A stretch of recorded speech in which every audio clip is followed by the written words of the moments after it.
Welcome back to the Ponca City Monthly Podcast. I'm your host, Andy, and this week has been a trying week. I hate daylight savings with a passion. I think that in the world of daylight savings, you're divided into two camps. You're either a fallback or a spring forward person, and what can I say? I like it cold and dark.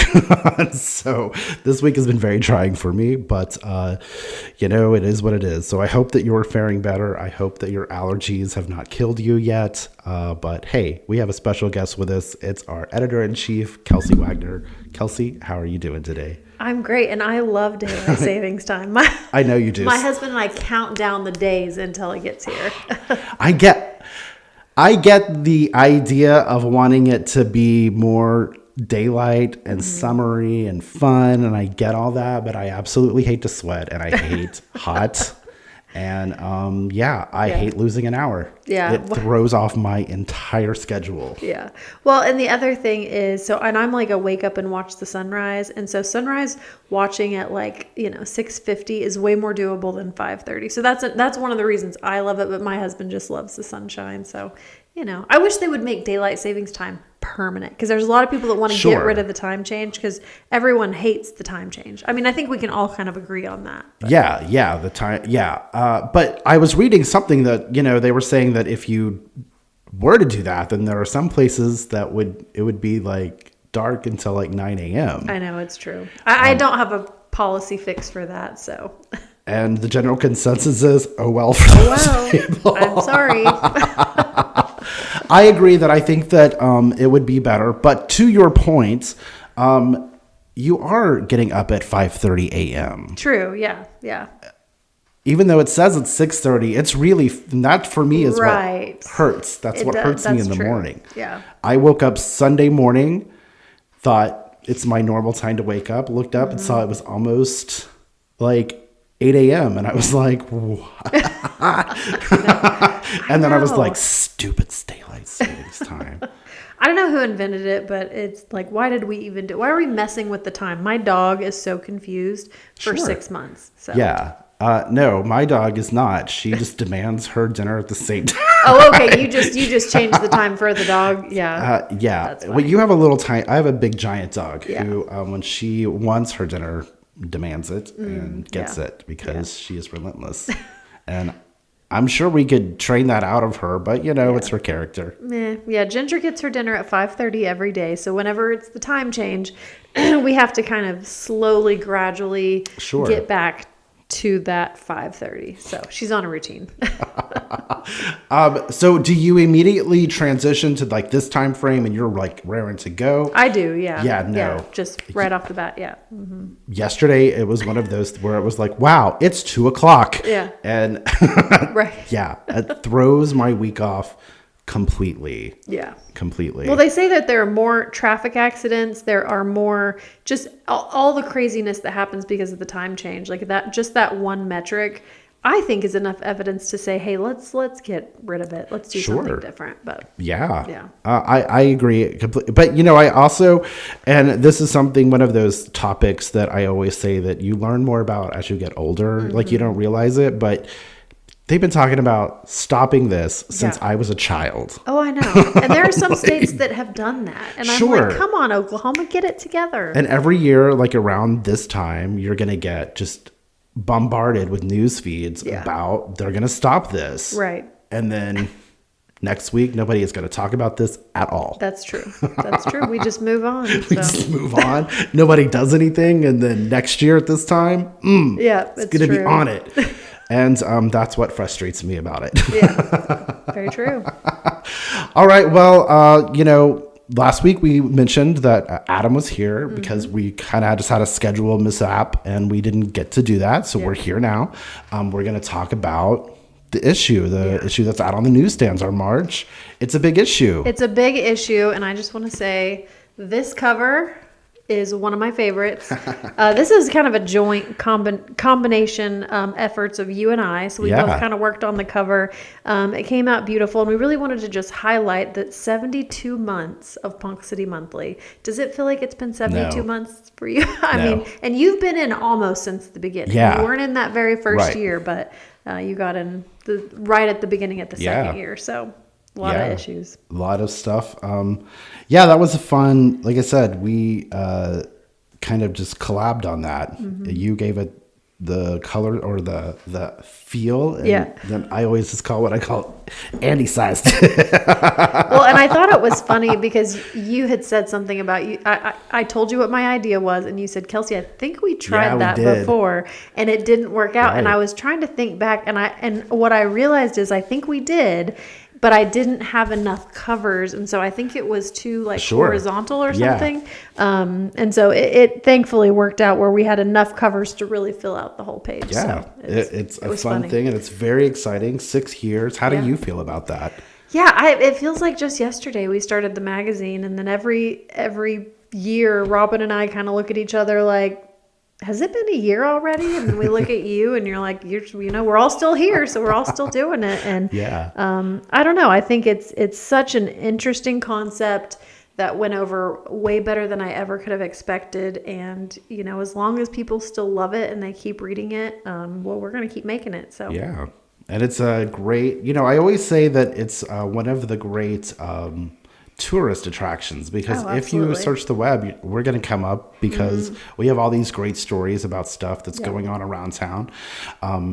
Stuff that I think that we get the opportunity as a magazine to tell more in-depth stories than what the paper does. So I think that's kind of fun.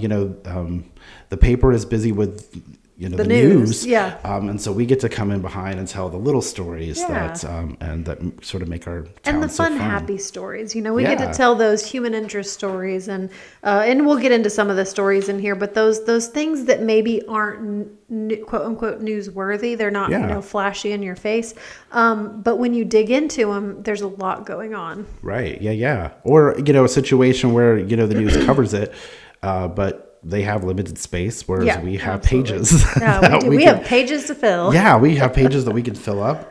Let's talk about the retired Clayton Johnson. Yeah, that's a story that kind of has like a circle moment with us, right? It does, yeah. So Clayton Johnson, and I think for a lot of people in Punk City, he's very well known just because he grew up here, he graduated here. He was the police chief in Punk City for 20 years before being appointed by President Obama and then reappointed by President who would have been Trump, and then reappointed again by President Biden. But he just retired. He served as the U.S. Marshal over in the Southern District in Tulsa for 15 or 16 years. And so he just retired. He was one of the longest serving marshals in Oklahoma history. So it's really abnormal to serve that long as a U.S. Marshal. So he is back. He is back in Punk City. His retirement date was January 31st, and so I don't know what he's going to do. So in the picture, I thought it was so cute. He had his feet up on the desk, kind of all laid back. But what this article is about is he is going to be the featured speaker in a fundraiser coming up for the Punk City High School Hall of Fame alumni. Nice. They always bring in such great, fun people for the. Oh yeah. Yeah. So that such a great alumni association, and when you realize that so many people came from Punk City, that's really cool. Yeah, and I don't remember what exactly it said, but it said something about like mostly true police stories is what he's going to be telling. So that was he's a funny guy.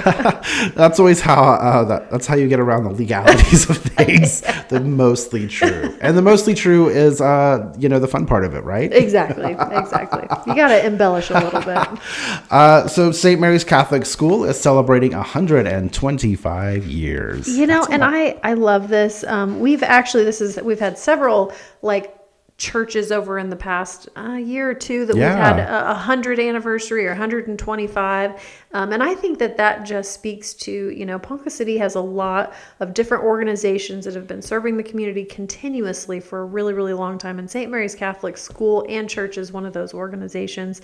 They do a ton of work in Ponca City with philanthropy, but the school is one of the cornerstones. They're one of our private schools that we have in Ponca City. So They had a big event at the mansion, and there's some pictures in there that show all the fancy stuff that they did. Yeah, I liked how they projected the logo on the side of the mansion. It looks really Yeah. cool. When I first saw that picture, I was like, oh, that logo looks a little fuzzy. And then I realized what it was. So. Yeah, and I mean, I'm not a member of the Catholic Church. I have some friends that go there, but Catholic churches are known for having these beautiful, huge, ornate churches, and Ponca City Catholic Church is no exception. It's gorgeous, and so it makes sense that they would do it up big. I feel like that's kind of their style. So yeah, they have the beautiful organ over there. Yes, they do. We did a story on them. Yeah. So speaking of established organizations that's been around quite a bit, we another story was on the Child Development Center. Yeah. Established in 1967. Yes. Yeah. So they've been around quite a bit. They have, and this was it was funny. We had scheduled this article to go out because we have to schedule months in advance. And then all of a sudden, like, all this daycare stuff started coming up with Oklahoma State funding, and there's just a lot going on. I hate to say for the negative. We had 2 daycare centers, private daycare centers in Ponca City closed last month because of budget cuts. And so this article ended up being, way more just time conscious than I even had originally planned. But thankfully for us, the Child Development Center, it's a nonprofit, so it's a little bit different than privately funded. It functions essentially the same. They still get state funding, but they have some flexibility where the private nonprofits don't have, just because they're a nonprofit. And so the Child Development Center, they just recently moved into this school that was donated by Ponca City Public Schools. It's given them a lot of room to grow. And so this really just tells that story and talks about kind of where they're at. And so I'm so glad we have them, because with the closing of these 2 private daycare centers, which they did everything they could. I know both of the owners of those. They tried as best they can, and until our state kind of gets that funding situation figured out, I think we're going to keep seeing private daycare centers close until they can get the support they need.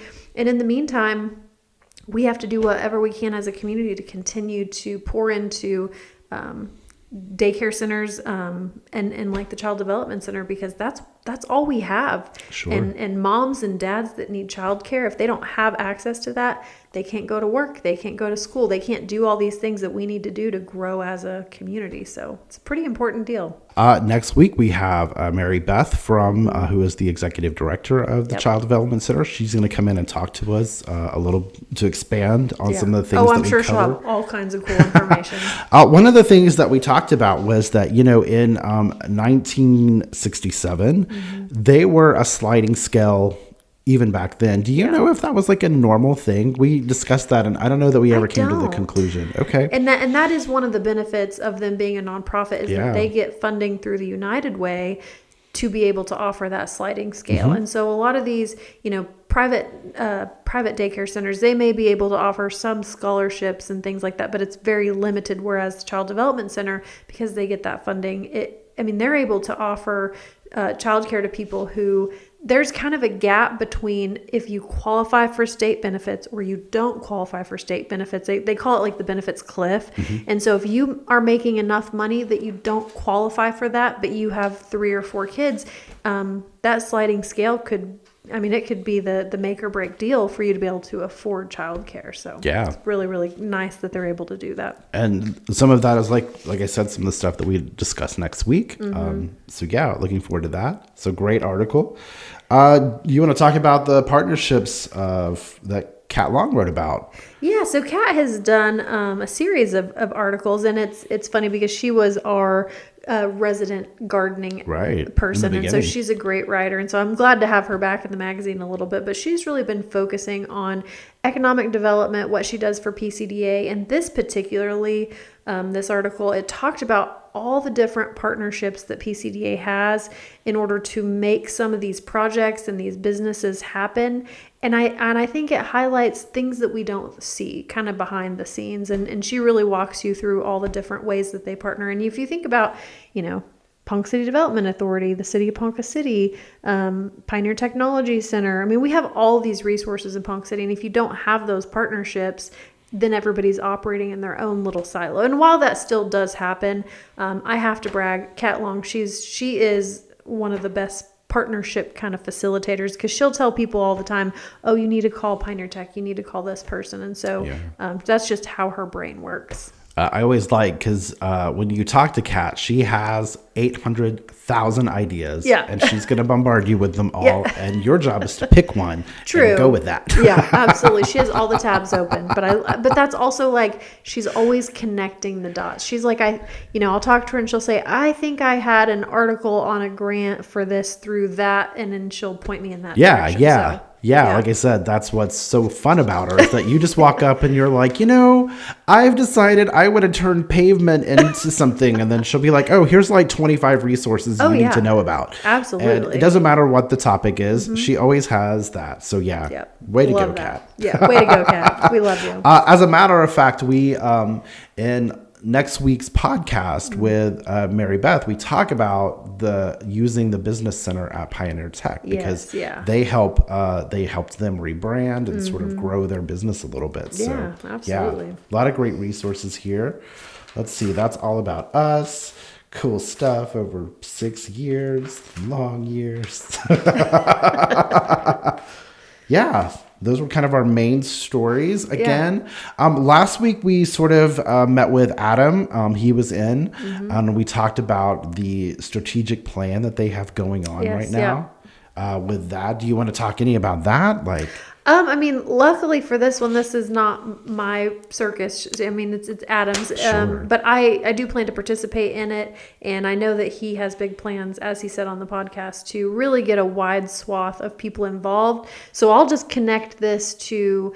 And I talked about this previously on a podcast. So the school is doing their visioning right now. The city of Ponca City is kicking off our visioning in the fall. And so really, I think it's just such a great time in the community. Everybody is really thinking about the future. We're thinking about the next 20 or 30 years. And so just get involved, because it always happens that someone says, oh, when we come up with our big bond projects, or the school comes up with their big bond projects, people will be like, well, I didn't have a say in this. Well, you had an opportunity. And if you don't take that, I mean, it's on you. So now is the time to get involved. They want everybody's opinion, and we'll want everybody's opinion in the fall. And everybody has opinions, right? They do. Yes. You just pop on Facebook anytime. Yes, they do. Something that I think is very strange to me is that if you say we're planning for 10 years, that sounds like, oh, cool, rock and roll. But if you say we're planning for 2036, that just sounds so crazy to me. I don't know. It does. I know. Or 2046 if you're like planning for 20. Yeah. And I don't remember the exact quote, but there's a quote that talks about, great, I think they say great men, but I'll say, great people are the ones that plant trees in the shade that they know they will never sit. And so, I mean, I think that is the mark of a great leader. And it does feel weird to say, okay, well, we're going to start planning some stuff with Lake Ponca that may not be, fully realized for 20 years, but somebody has to plan ahead. So that's the way that government operates, and schools and everything. They're just too big to, operate on a small timeline. Sure. That was one of the things that, Adam and I kind of talked about, was that you and I had the conversation that these massive projects takes years to just move inches, forward. And, so sometimes it just takes a while. And part of that is that you have to reach some sort of consensus. And that is what we have built our democracy on. And this is why we have governing bodies. And sometimes I think it's funny, and I'll get into my mayor's minute in a little bit. A lot of people, I think they don't really, that they think, oh, the mayor's in charge or the city commission's in charge. And I'm like, we're just regular citizens and we are in charge. And it's interesting because we're the staff listen to us, the citizens. I don't have the degrees that our city manager or our staff. So I really rely on the staff to tell me their expertise. But at the end of the day, the citizens are in charge. And that's the beauty of it. But that's why it takes so long, because you have to reach a consensus of all the citizens, and it's just messy. So one note on the Adams story, on the if you want to participate in that, we have links in the magazine. There is a QR code that you can participate. We also have it on his podcast from last week. Yep. I will say that I believe the end date for that is Friday. They may extend it a little further, but I believe that he mentioned in the podcast that Friday was the last day for that. Friday the 13th. Yeah. So if you want to participate, you want your voice heard. Yeah. I understand it's, I can't remember the word that he used, think tank. Thought. There something. you go. Yeah. It was, yeah. And what that is that as you share your idea of how you think the school should be shaped, other people Thought can mapping or something like that. Yeah. Something like that other people can vote up and down your Yes. thoughts, and so that they can get a good feel for how people in the community. So they're looking for all kinds of input. Yep. So enjoy that. Check that out. Yeah. All right. Are you ready to talk mayor stuff? Yes, I am. And I always have something interesting to talk about, but this time it's, I think, a little extra interesting. So I announced 2 or 3 weeks ago that I put together a mayor's downtown revitalization task force. And so to give the citizens kind of a little insight on what that is, what that's going to do, and how that's going to work. So we had our town hall back in May 2025. That was couple months after I got elected. And so we had all these great ideas. We had a ton of participation. And the question that I kept being asked was, well, what happens now? What came from that? And again, everything takes time. So we've been working behind the scenes and putting things together. Basically, what I'm basing this on, and I'm going to elaborate just a little bit because I think it's interesting and important. I'm basing this task force on something that I go to every year called the Oklahoma Academy Town Hall. And basically, it's a bipartisan think tank where we get a diverse group of people. They're given a research brief. So basically, everyone gets the same information about policy that's been enacted in the past and all the information and the data. And then we have a set of questions that we walk through. And you really take a lot of time. The Oklahoma Academy Town Hall's 3 days. And we dissect these issues down to like the very minutia. And so I'm basically doing that only in a monthly meeting format. And so I've got 9 downtown building owners. And that was an important part of this because I wanted these downtown building owners to be the ones going through these policy recommendations and making the recommendations ultimately to the Planning Commission and the City Commission. So I've given them a research brief. It has information about policy that has been enacted all over the United States to combat vacant buildings and absent, building owners who are neglecting their buildings, and zoning codes and, bid districts and all these different things that relate to our downtown. And so basically what we have is, this is what the citizens said they wanted in the town hall. Now what do we do? And so we'll be meeting every month, and really these meetings are going to be long. They're going to be, because when you talk about some of these things, they're very complicated and there's a lot of moving pieces. And that's what I think is frustrating sometimes is you want to get something done, but you can't reach consensus, right? Sure. So my hope is that with this task force, we're able to take an extremely complicated topic, break it down with a group of people that are all stakeholders, and to present that and to get something done, that everybody's happy with, that we've really thought through every aspect.